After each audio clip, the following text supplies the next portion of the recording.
Jadi kalau ada orang sekarang bilang, udah terima, yang diterima apa? Belum ada hasil pemilu. Kok terima quick count? Kan quick count itu hanya alat untuk benchmarking. Hak angket Bentar. pilpres atau pileg? Hak angket penyelenggaraan pemilu.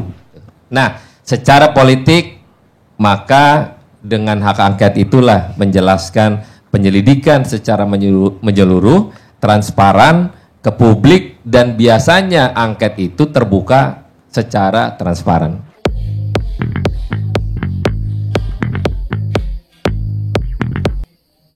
Jadi terima kasih Om Karni dan selamat kepada teman-teman. Menarik dari urusan hak angket ya.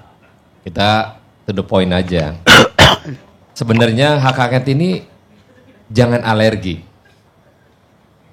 Seyogianya partai politik yang ada di DPR sekarang ini, kalau mengatakan hak angket, rasanya itu narasinya langsung negatif semuanya.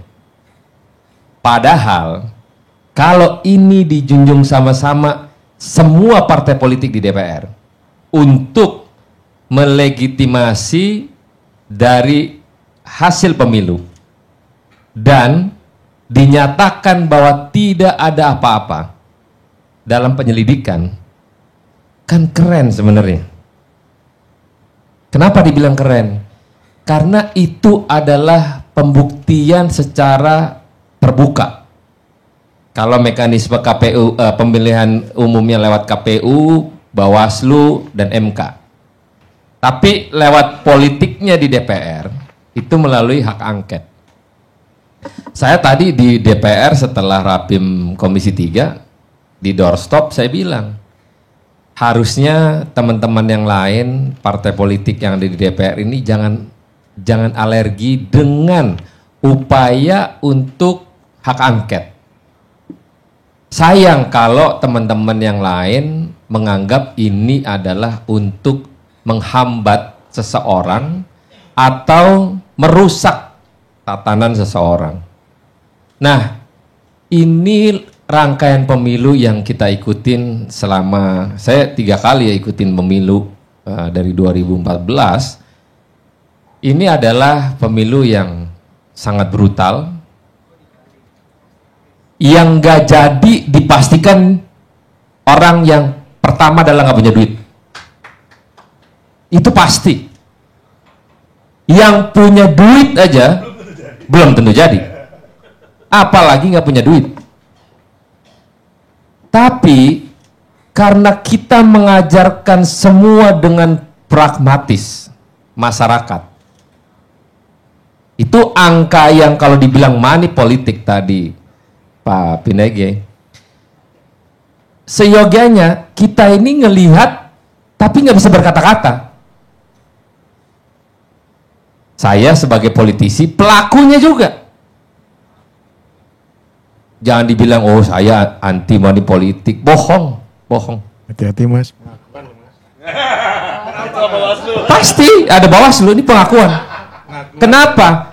Kalau tanpa adanya duit, emang masyarakat kita idealismenya tinggi? No way. Mau sepinter apa kita? Emang dia tahu kepintaran kita di DPR? Nggak tahu dia. Maaf, ini Anda merendahkan rakyat.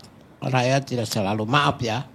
Ada calon anggota DPR RI dari Nasdem habiskan 100 miliar tidak terpilih.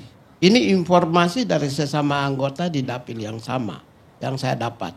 Oke. Mungkin Anda sudah tahu.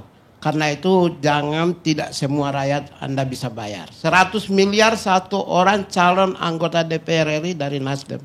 Habis tidak terpilih itu. Itu tadi saya bilang bahwa orang nggak punya duit udah pasti nggak jadi. Yang punya duit aja belum tentu jadi. Nah, ini adalah karakter daripada orang menganggap itu duit segalanya. Tidak. Tapi bagaimana para caleg ini menggunakan caranya? Apakah jalurnya pas atau jalurnya tidak? Bawaslu emang nggak pusing? Pusing pasti. dikala semua main bagi-bagi, kalau yang ditangkap satu, loh kok lu tangkap gua doang, yang lain nggak ditangkap, padahal ya semua sama perlakuannya. Tapi kita ini hanya bisa melihat, nggak bisa menangkap. Tapi ada opsi lain, ada yang di TO, tapi setelah posisinya, lu jangan TO gua dong, di sana juga main kok, misalnya gitu. Nah ini berlaku sama kita politisi semua. Ada cara yang dilakukan, cara-cara yang halus, dengan cara yang kiranya juga berkoordinasi. Kalau gua begini boleh nggak nih misalnya gitu. Itu ada juga. Nah kenapa dibilang brutal? Ya karena posisi perang dewanya, ini dewa-dewa udah berperang-perang nih antara A, B, C, D. Kalau tadi abang bilang masalah money politik negara, sebenarnya negara jangan ikut campur urusan terkait dengan pileg atau pilpres ini. Walaupun kekuasaan itu siapapun yang pegang, dia mau ngapain aja itu haknya. Tapi kan lebih elegan sebagai penguasa, ya lihat-lihatlah mereka main-main misalnya gitu ya. Nah, dikarenakan keributan ini terus-terus menerus, muncullah pemilu yang notabene semua orang gak berpikir akan sistem teknologi yang dilakukan oleh KPU. Nah, larilah ke mekanisme sistem Sirekap lah, yang salah input lah, yang salah input dengan pakai data apa tuh namanya tuh? C1 yang kalau di input angkanya yang harusnya cuma 60 di belakang tapi ditambahin di depannya angka mau semaunya misal 8 jadi 860. Siapa pelaku dari permainan itu? Kan oknumnya kita selalu mengatakan bahwa oh ini KPU. Karena itu sistemnya KPU. Nah, ada lagi yang bilang mengatakan, oke, di sini dikoreksi. Tapi di TPS yang lain, di Sirekap, secara otomatis berubah yang dikoreksi, tapi angkanya sama yang di sana. Nah, kejadian dengan PSI, dengan P3, yang saya komentarin beberapa hari, saya malah selamatin tadi kalau bilang sama Bang Dedi, PSI 7%, kita ucapin selamat gitu. Karena siapa yang salah? PSI-nya? Enggak salah PSI-nya. Tapi ada oknum yang melakukan itu, yang kalau Bang Dedi bilang, emang PSI bisa apa? Cumannya lagi dugem-dugem doang kok. Nggak bisa sampai tenaganya ke situ gitu. Memang PSI-nya nggak salah, tapi ada oknum pejabat besar yang main dalam rangkaian permainan itu, yang akhirnya merugikan banyak pihak. Siapa oknum? Iya kan oknum. Kan tidak bilang dugaan.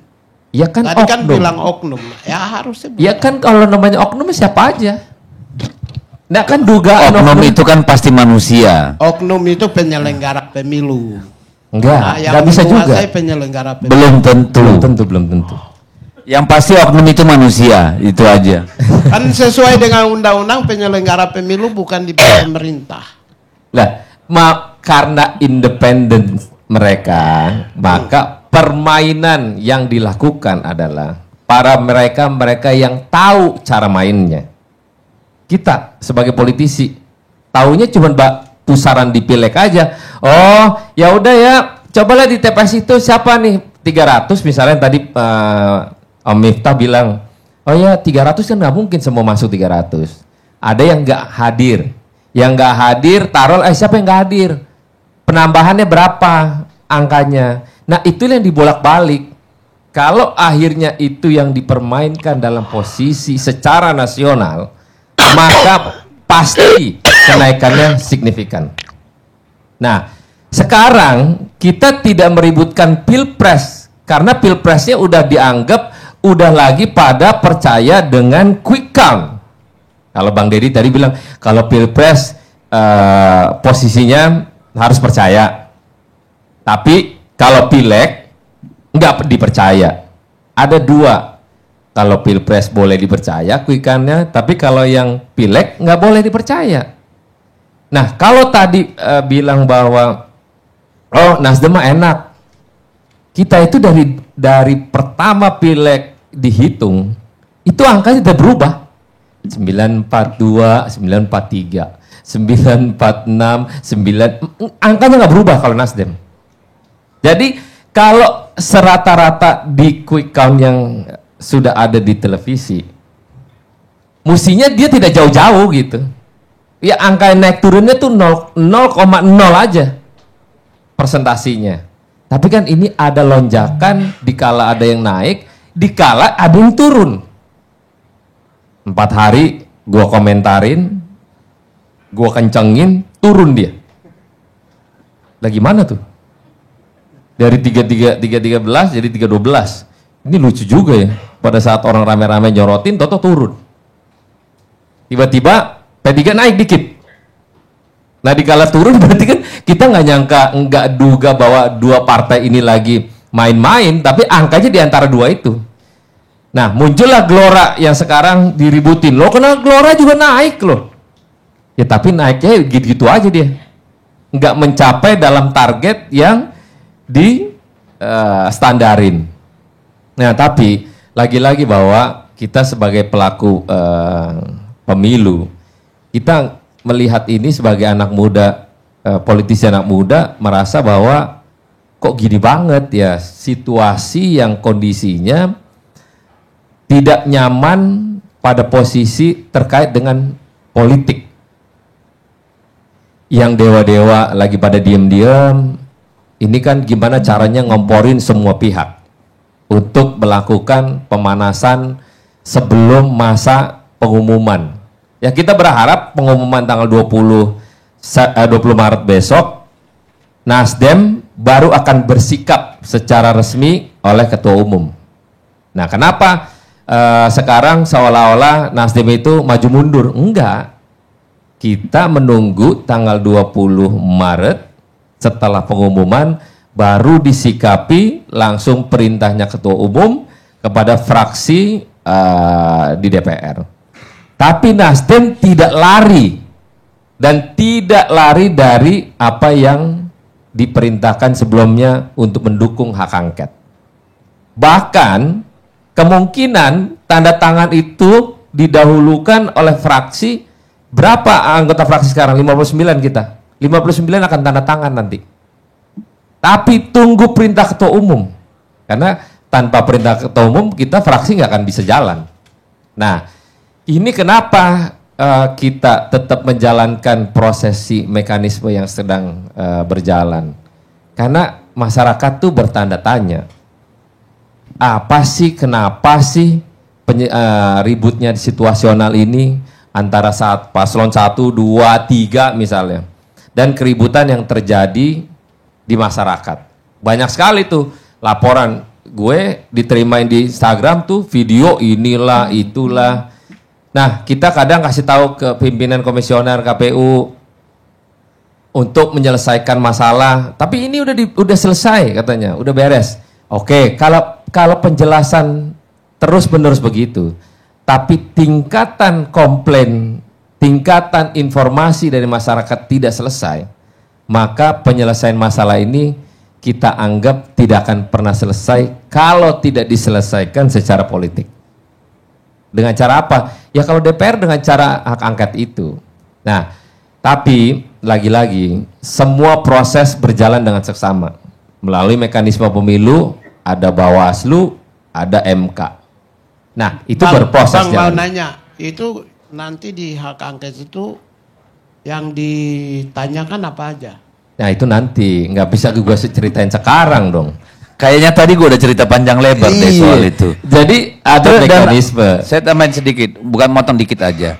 Survei Litbang Kompas menunjukkan 62,2% masyarakat Indonesia itu mendukung adanya hak angket. Artinya apa? Jadi kalau ada orang sekarang bilang udah terima, yang diterima apa? Belum ada hasil pemilu. Kok terima quick count?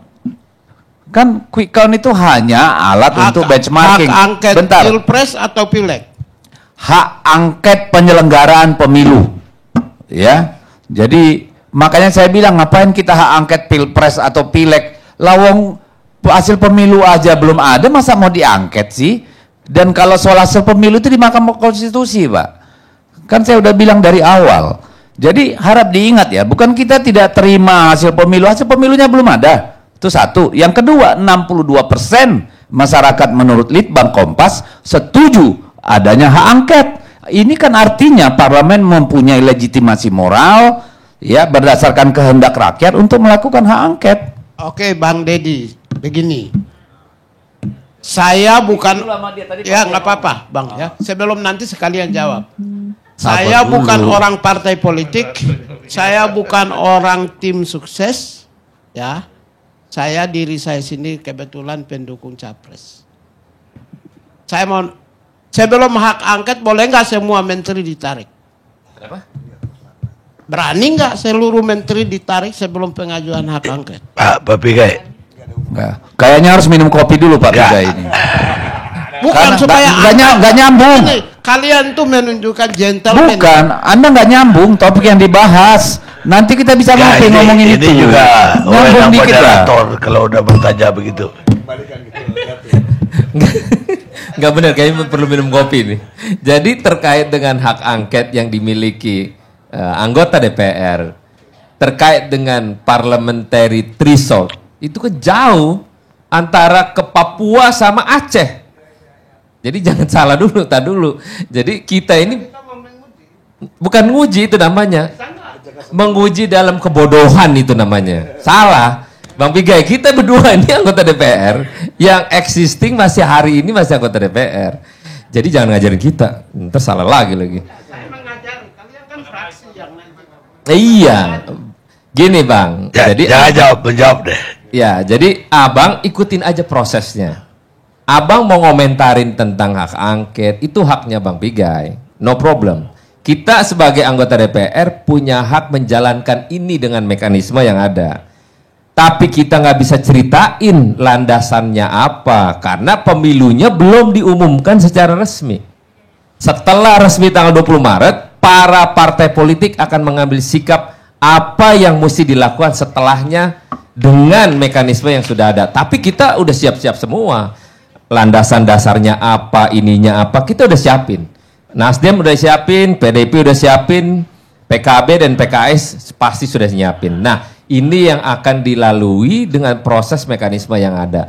Tapi kita dalam obrolan cerita malam ini adalah bagaimana menyikapi tentang cerita pertanyaan publik tentang pemilu yang brutal ini diceritakan secara transparan. Kan ada masyarakat ya udahlah, kok lu udah kalah kok masih ngotot. Nah, itu versi yang udah kalah. Tapi kalau orang yang bernarasi pengen tahu kenapa ya kok pemilu rame begini itu kenapa gitu. Nah, secara politik maka dengan hak angket itulah menjelaskan penyelidikan secara menyeluruh, transparan ke publik, dan biasanya angket itu terbuka secara transparan. Demikian Bang Ali. Baik.